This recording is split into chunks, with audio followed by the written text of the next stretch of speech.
he's mentioned the Peace Pact.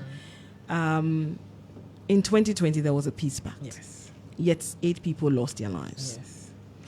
And so to anybody looking at it and saying, if we signed this in 2020, yet people lost their lives in the most tragic manner. We had officers opening fire into crowds when we know that as a protective measure, usually if you want to disperse, shoot into the clouds, into the skies. Best bet, don't use a live ammunition. But these people were shot at and they are gone. There was a peace pact existing. Yeah. What is the binding effect of a peace pact if at the end you sign and people still lose their lives? Yeah, it's a very important questions on everybody's mind. We've all been asking.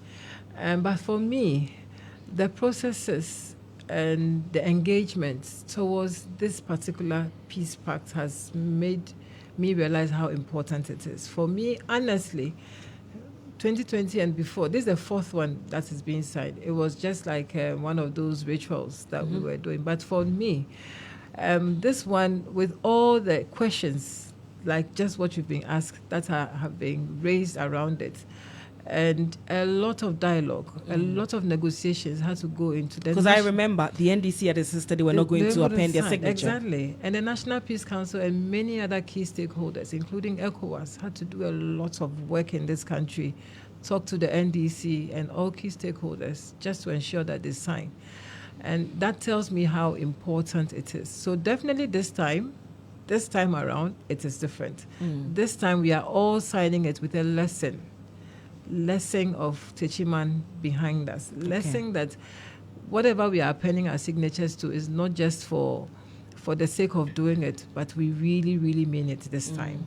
And for me, I think, and honestly, as a civil society organization, we've never taken it seriously. Much more read it and even try to get them to uphold it. But now we all have to look at it and tell them, this is what you signed and this is what you must do. This is what you promised. Exactly. So it beholds on all of us to look at that peace pact and get the political parties to really implement what they said. And so now, for us, it should not be just something they've signed for signing's sake. And we should not just expect them to do the work. Okay. Somebody asks, do you expect them to do that? I say, I can't say what I expect them to do, but I know they have to because they've signed up to it. And it's my responsibility and yours to make sure that they do it. And what would you say, in general, is a security situation as we go into the polls? So a few days, a month ago, 2 months ago, the tensions were high, very, very high. It was really worrying from where we sat.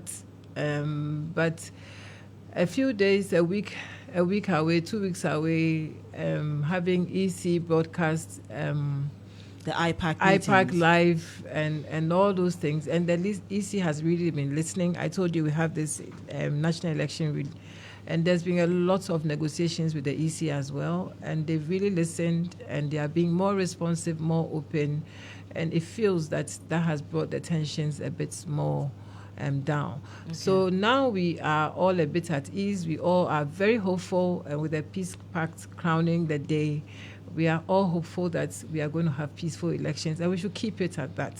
So, and for me, I work with a security agency, so I trust what the IGP has said. And let me use this platform to say, I trust what the IGP has said, and we want them to keep their word. And what exactly do you trust? And exactly. What did he say that you trust? I trust that they have a blueprint. I trust that there will be at least a security officer at every polling station. Okay. I trust that they will not be armed. I trust that the military will not be at the forefront, and the military will only come up when they need backup. And the IGP is fully in charge and is the only person who will call for military backup. I trust those things. Okay. I trust that they are securing the ballot boxes wherever they are now, and they are putting up their utmost best. And so I trust those things. And we should as citizens trust them. Okay. Once we trust them, they have the liberty to do the work. And when they don't deliver, then we can hold them responsible. Okay. We're just about wrapping up shortly. And let me go to Solomon, and then I will return to you.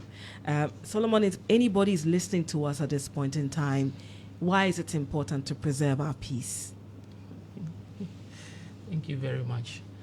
I think for me, the peace we are currently experiencing in Ghana is very, very important. It's important for economic growth. It's important for foreign direct investment. Important for all the other things. Being a young person, I think I also want to grow and see what the future holds, what opportunities there are for me, and so on and so forth. And I want to do that together with other young people. I don't want an ugly future where, you know, we are going to experience the hardship, the conflict, the civil wars, and so on and so forth that other West African countries and other African countries have experienced. And so for me, I think the peace we are experiencing is very important, and I don't want to experience anything different. And I want to do it together with other young people. Okay. All right. And contribute to a better Ghana that we are going to live for the next generation. All right. Thank you. Madam Theodora, what Yeah. about you? Yeah, I always ask my constituents, do you have a passport? Mm-hmm. Yes. And you'll be surprised that not many of us in this country have a passport. Yeah. If anything breaks out, a lot of us are stuck. Mm-hmm. The politicians we are fighting for, they have passports. They will quickly run away, and we'll be left with many of us to struggle. And we see the struggle around us. Now it's not so far-fetched. We see people coming in from Burkina Faso. Absolutely. With terrorists hunting them. And we see how we are sacking them. We are deporting people from Ghana back into Burkina Faso because we don't want them. We see the complaints. You don't want that to happen to you. You don't want to be displaced. War is not funny. It's nothing that you want. And so let's keep the peace. Ghana has been adjudged for a very long time the first or the most peaceful country in West Africa, the second most peaceful country in Africa. We have dropped off back and forth, but even at worst, we are the second in West Africa and the fourth in Africa. Let's keep it like that. Any other thing you want to add?